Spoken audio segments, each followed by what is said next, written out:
बहनों और भाइयों, जालौन ऋषि जलवान की पावन साधना स्थली, भगवान वेद व्यास की पावन स्थली के साथ ही जहां इसका पौराणिक महत्व है, वहीं ऐतिहासिक कालखंड में भी कालपी ने फिरंगियों के दांतों को खट्टा करने में यहां के स्वाधीनता संग्राम सेनानियों ने महत्वपूर्ण भूमिका का निर्वहन किया।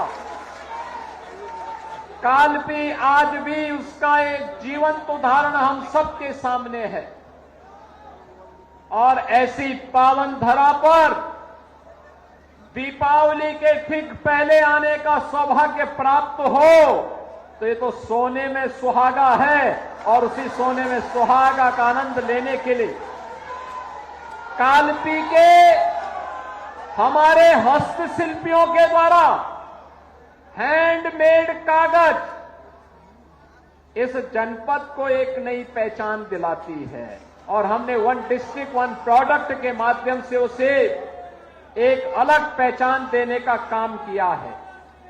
और आज इसीलिए जब मुझे इस जनपद में आने का सौभाग्य प्राप्त हुआ तो मैंने बाहर लगी हुई प्रदर्शनी के माध्यम से उन सबको देखने का प्रयास भी किया।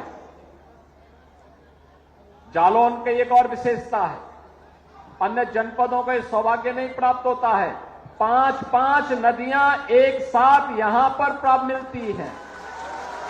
यमुना, चंबल, सिंध, पहुंच और क्वारी, ये 5 नदियां पंचनदा के रूप में यहां के आध्यात्मिक और धार्मिक महत्व के साथ साथ यहां की ऐतिहासिक पृष्ठभूमि को भी हम सबका ध्यान आकर्षित करती है, बहनों और भाइयों।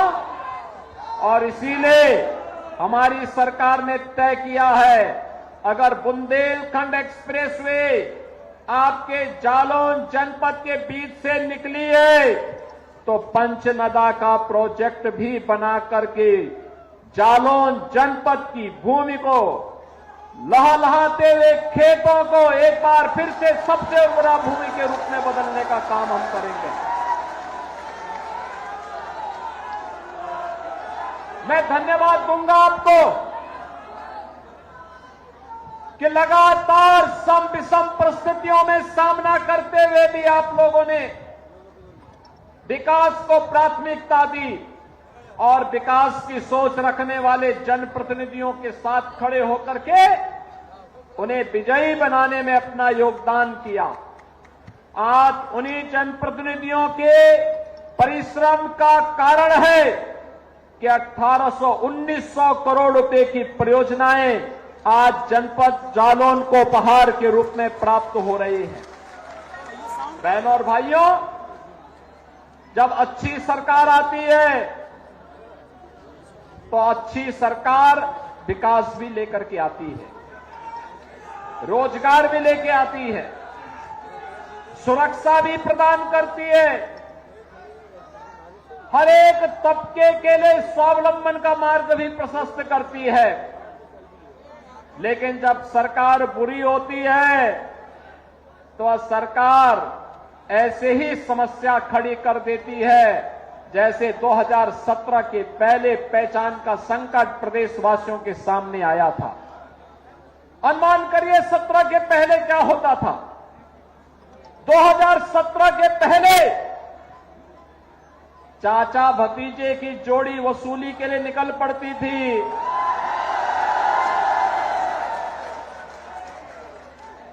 प्रदेश में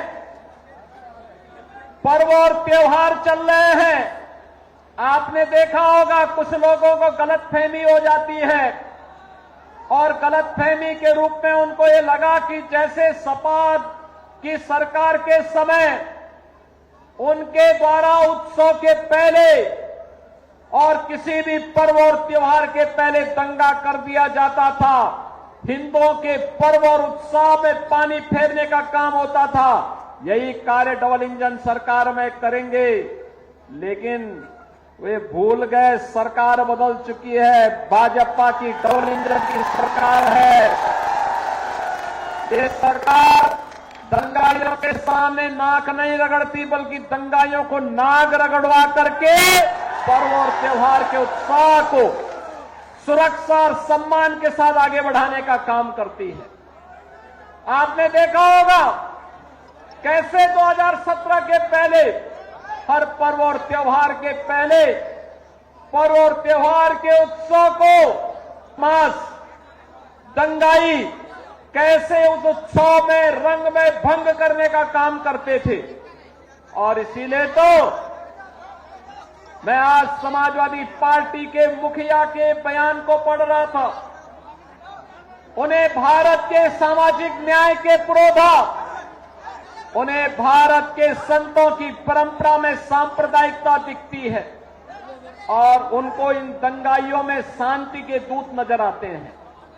बहनों और भाइयों, शांति के इन कथित दूतों का जो दंगा फसाद करते थे, बेटी और व्यापारी के सामने सुरक्षा का संकट खड़ा करते थे, इनकी जगह कहां होनी चाहिए, ये डबल इंजन की सरकार ने बता दिया है। ये बता दिया है और यह भी तय कर दिया गया है कि दंगाई और दंगा को प्रेरित और प्रोत्साहित करने वाले, अपराध और अपराधियों के साथ खड़े होने वाले लोगों की जगह कहां होनी चाहिए। आज माफिया प्रवृत्ति के लिए प्रदेश में कोई जगह नहीं है, अराजकता के लिए कोई जगह नहीं है।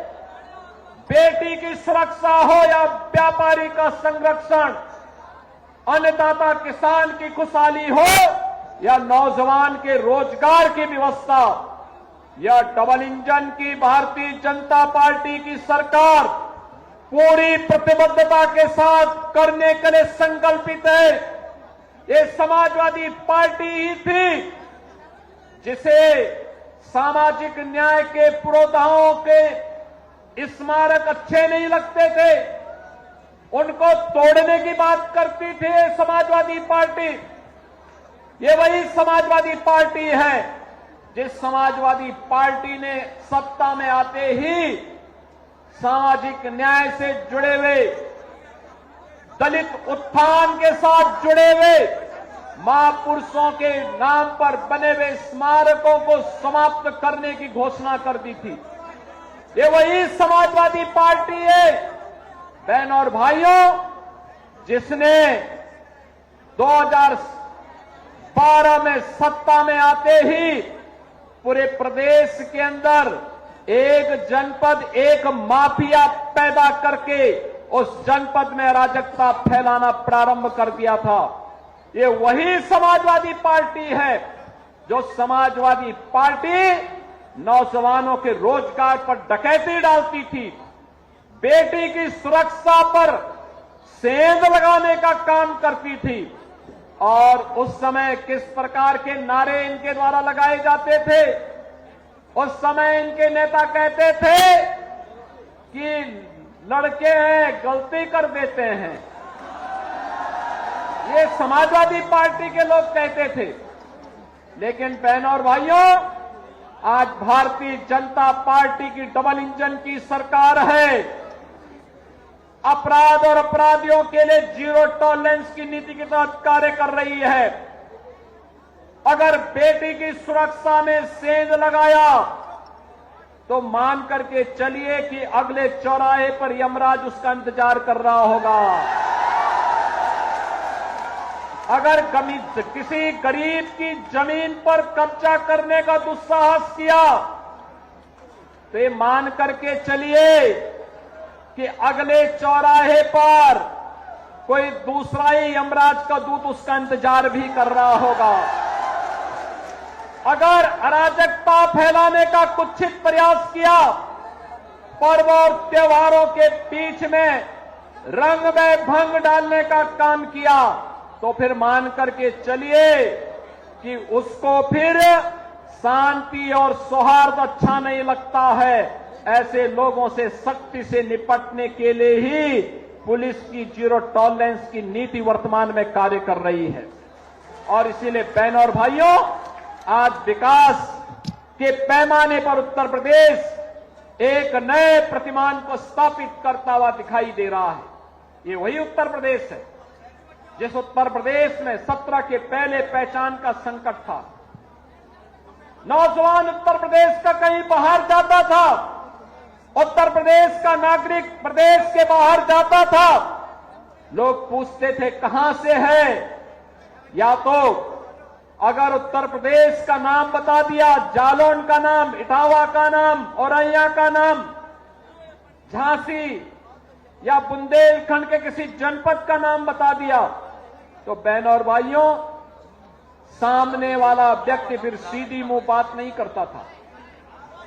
कोई नौजवान रोजगार के लिए कहीं बाहर गया है, उत्तर प्रदेश का नाम बोलता था तो उसके सामने संकट खड़ा हो जाता था।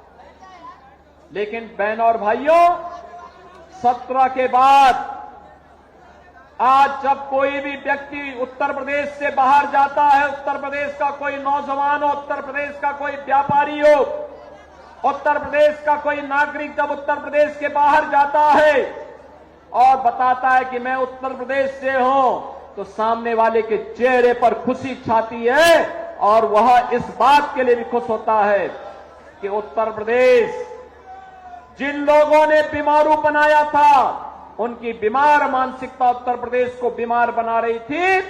डबल इंजन की भारतीय जनता पार्टी की सरकार ने उत्तर प्रदेश को बीमारू राज्य से उभार करके एक विकसित राज्य के रूप में स्थापित कर दिया है।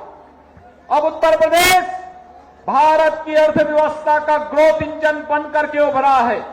अब उत्तर प्रदेश में नौजवानों को रोजगार यही मिलता है। सरकारी नौकरी आती है तो सरकारी नौकरी पर नौजवान का अधिकार होता है।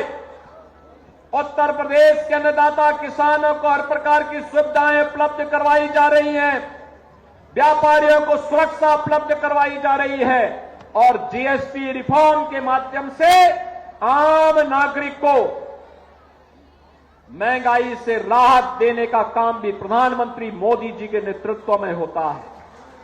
बहनों और भाइयों, यही है डबल इंजन सरकार का लाभ।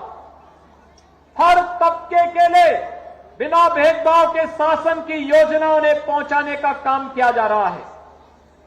2017 के पहले ये सोच उत्तर प्रदेश में जो सरकारें थी उनके पास नहीं थी। उनका अपना एजेंडा होता था, परिवार के बारे में सोचते थे, समाज के बारे में नहीं।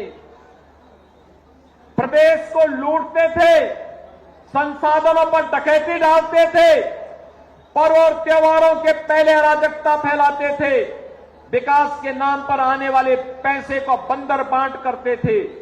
उनके पास इतना समय नहीं था कि जिले जिले में जाकर के विकास की योजनाओं की टो ले सके, गरीब को उसका हक दे सके, गरीब के सिर को ढकने के लिए छत दे सके, किसी बेटी की शादी के लिए सामूहिक विवाह जैसी स्कीम को ला सके, किसी नौजवान के रोजगार के लिए नौकरी उपलब्ध करवा सके, कोई उद्योग दे सके। सपा की सरकार में तो जो उद्योग थे वो पहले से ही बंद हो रहे थे, दंगाई अलग थे। और समाजवादी पार्टी के बारे में जिस समाजवादी आंदोलन को कभी डॉक्टर लोहिया ने, आचार्य नरेंद्र देव ने, जनेश्वर मिश्र जैसे समाजवादी चिंतकों ने, मोहन सिंह जैसे समाजवादी चिंतकों ने एक ऊंचाई दी थी, आज वो समाजवादी पार्टी गुंडे और अपराधियों का एक जमावड़ा मात्र बन करके रह गया है।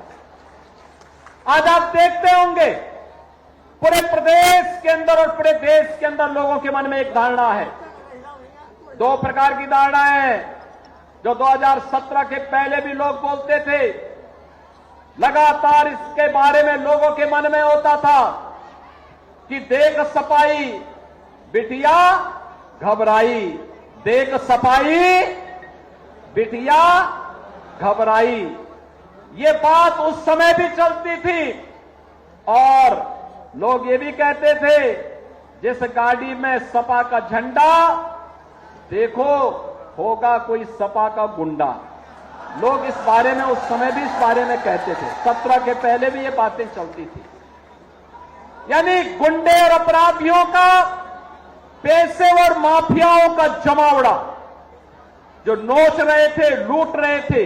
गरीब को राशन नहीं मिलता था, गरीब को मकान नहीं मिलता था, गरीब को शौचालय नहीं मिल रहा था, गरीब को उज्ज्वला योजना का कनेक्शन नहीं मिल रहा था, नौजवान को रोजगार नहीं मिल रहा था, गांव की सड़कें खराब थी, विकास की योजनाएं ठप पड़ी हुई थी, बाढ़ आती थी, राहत का कार्य नहीं हो पाता था।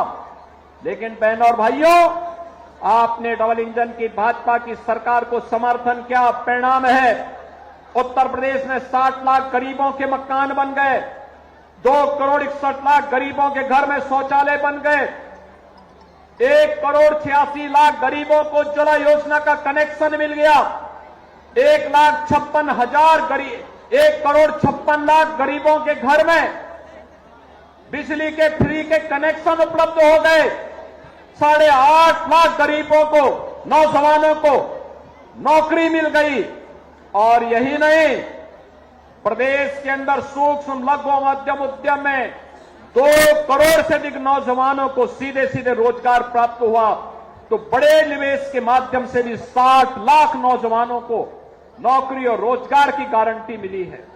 और आज इसीलिए आज मैं आप जालौन में आपके पास आया हूं आपसे कहने के लिए कि बहनों और भाइयों, ये डबल इंजन की सरकार बिना भेदभाव के विकास की इन योजनाओं को आप तक पहुंचाने के लिए आपके पास आई है, आप तक आई है। समाज की जागरूकता विकास लेकर के आती है, सुरक्षा का बेहतर माहौल बनाती है।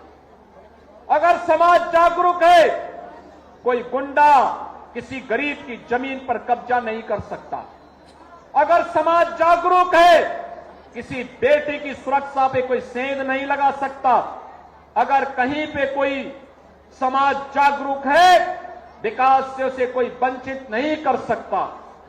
और मुझे लगता है उसी समाज को जागरूक करने के लिए आज मैं आपके पास आया हूं आपसे कहने के लिए, आप अपनी चीजों को लेकर के स्थानीय जनप्रतिनिधियों के पास जाइए, प्रशासन के पास जाइए, और अगर वहां पर भी प्रॉपर सुनवाई नहीं हो रही है, प्रभारी मंत्री के पास अपनी एप्लीकेशन भेजिए। अगर तब भी दिक्कत आ रही है तो IGRS और CM हेल्पलाइन के माध्यम से हमें अवगत कराइए।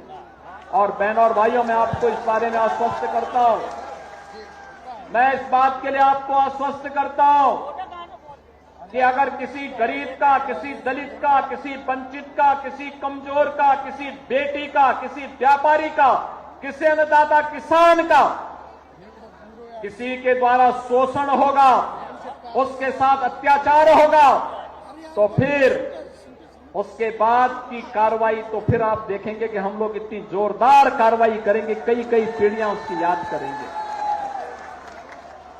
और इसलिए बहनों और भाइयों, आप सबका मैं आह्वान करने के लिए आया हूं। जिस समाजवादी पार्टी ने पहचान का संकट आपको दिया था, जिस समाजवादी पार्टी के द्वारा गुंडागर्दी का एक राज स्थापित किया गया था,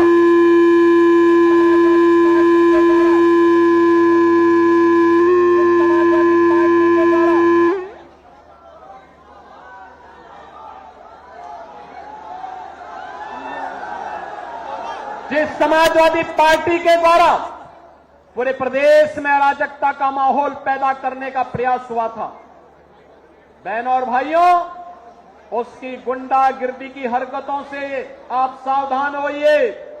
आज इनके पास कोई मुद्दा नहीं बचा है, अब केवल एक मुद्दा इनके पास बचा है, और जिसको ये पहले भी करते थे, वो करते थे जातीय संघर्षों की स्थिति पैदा करना, आपस में लड़ाने की कुत्सित चेष्टा करना। इनकी इस मंशा को सफल मत होने दीजिए। मैं बार बार कहता हूं कि बटेंगे तो एक रहेंगे तो फिर हमें जातिवादी मानसिकता के लोगों के चक्कर में नहीं पड़ना है। अन्यायी अत्याचारी के खिलाफ डट करके लड़ने के लिए तैयार होना है। सरकार आपके साथ खड़ी है।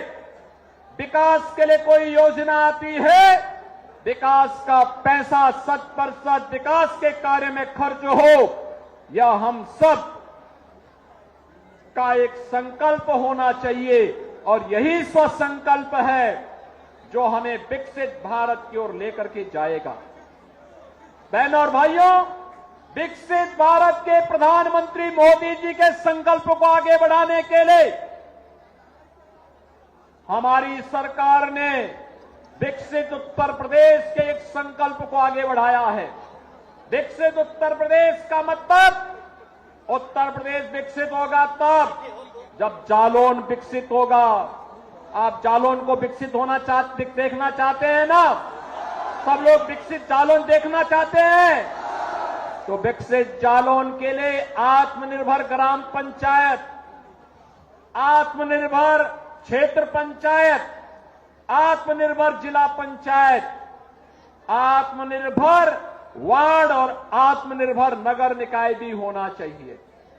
ये भी विकसित होने चाहिए। इसके लिए मैंने पंचायत के, क्षेत्र पंचायत के, जिला पंचायत के, नगर निकायों के सभी जनप्रतिनिधियों के साथ स्वयं भी संवाद किया।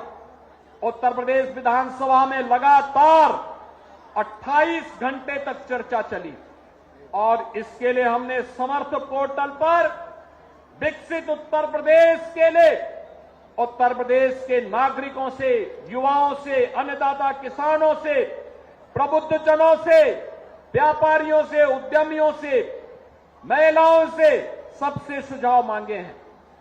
आप भी सुझाव देकर के विजन डॉक्यूमेंट उत्तर प्रदेश 2047 के लिए उसमें सहभागी बन सकते हैं। आप क्यूआर कोड स्कैन करते हुए अपने सुझाव दे सकते हैं। आपका सुझाव विजन डॉक्यूमेंट यूपी 2047 का पार्ट बनेगा, उसका हिस्सा बनेगा और उसके लिए आप सबसे मैं आह्वान करूंगा, विकसित उत्तर प्रदेश के लिए विकसित जालौन होना चाहिए। विकसित जालौन के लिए विकसित कालपी होना चाहिए, विकसित कोच होना चाहिए, विकसित उरई होना चाहिए और इसके लिए हम सब भी सहभागी बने। आज बहनों और भाइयों, जो 1800 करोड़ रुपए की परियोजनाएं आपके यहां दी जा रही हैं, इसमें पेयजल की है, सड़क की है, स्वास्थ्य की है, शिक्षा की है, गोवंश से जुड़ी हुई है, सिंचाई से जुड़ी हुई है और विकास से जुड़े हुए वे तमाम कार्यक्रम हैं जो आने वाली पीढ़ी के लिए एक नए जीवन का उदय होगा। और दीपावली के पहले इस प्रकार के कार्यक्रम दीपावली के उत्साह को और भी उत्साह और उमंग के साथ भरने में सहायक होंगे। आज के इस अवसर पर एक बार फिर से दीपावली की मंगलमय शुभकामनाएं आप सबके प्रति देते हुए मैं आप सब इस धरा को एक बार नमन करता हूं। आप सबके प्रति अपनी मंगलमय शुभकामनाएं व्यक्त करते हुए वाणी को देता हूं विराम। मेरे साथ बोलेंगे जय श्री राम, जय जय श्री राम। बहुत बहुत धन्यवाद माननीय आपके प्रेरणा दल उद्बोधन के लिए। आपकी उपस्थिति हम सब में एक नई